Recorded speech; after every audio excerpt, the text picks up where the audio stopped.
Friends, in this video for iThought Advisor, I'm going to talk to you on the topic why waiting won't help.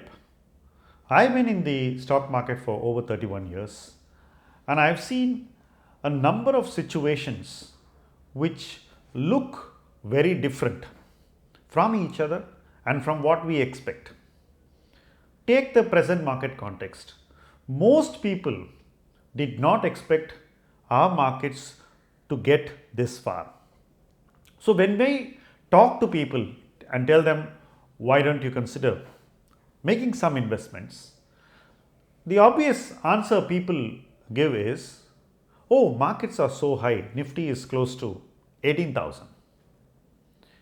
So I look back to the conversations in the beginning of last year or just when the lockdown had started in April.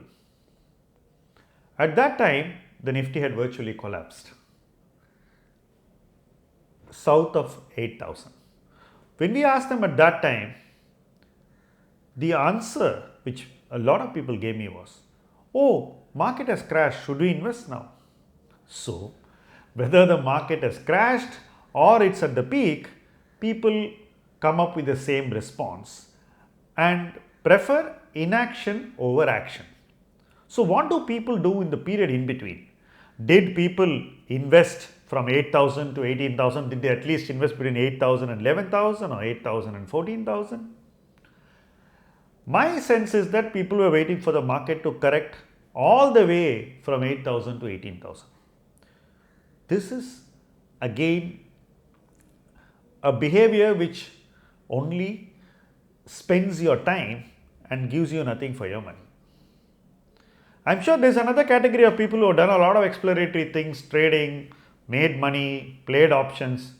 I'm not talking about them. I'm talking about hardcore investors who just put money in mutual funds and want to beat inflation and make a decent return. I'm only focusing my observations on them.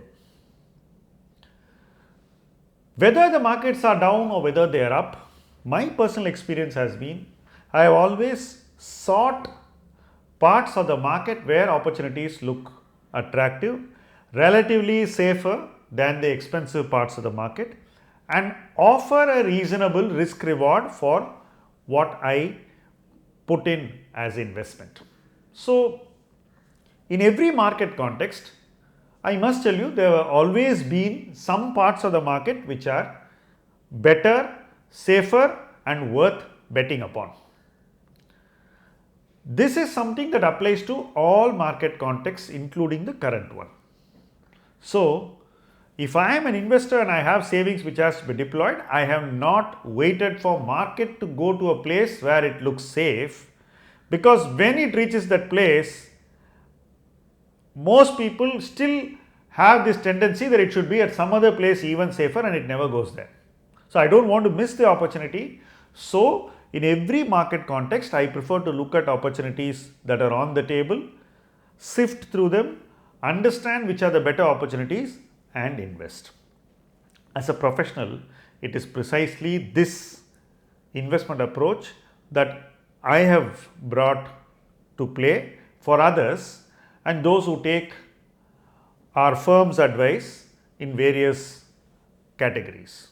So, effectively, in every market context, it is possible to invest money sensibly, giving ourselves enough room to make returns and also to choose wisely. This is something that I have seen being done all around me right through my investment experience, and I feel it can be done.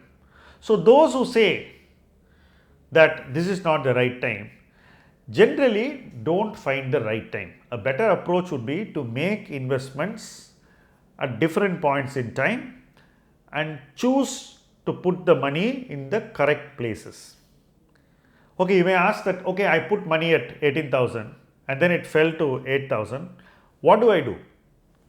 Well, at 8,000, you will still have parts of the market which are extremely attractive and you should still invest in those parts of the market.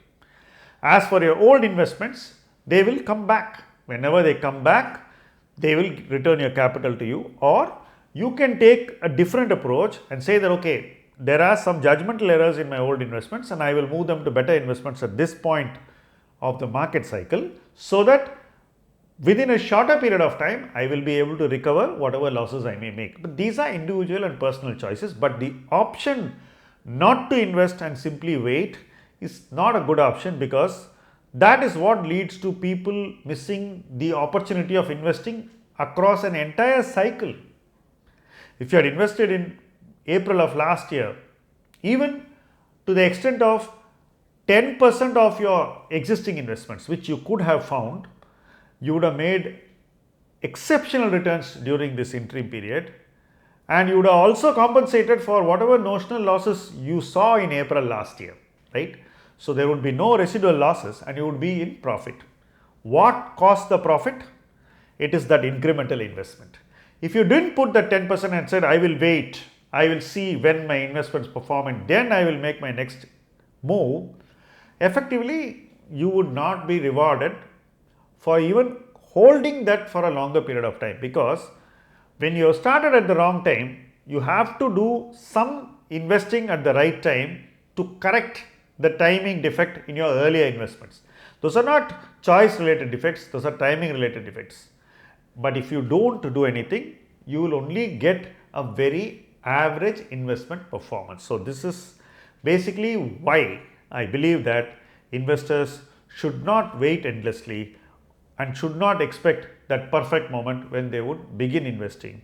Invest regularly, invest at reasonably shorter intervals of time, invest in parts of the market which are attractively valued, keep your risks under control by choosing the right mix of investments. Stay well advised and invest patiently for the long term. Thank you for watching this video.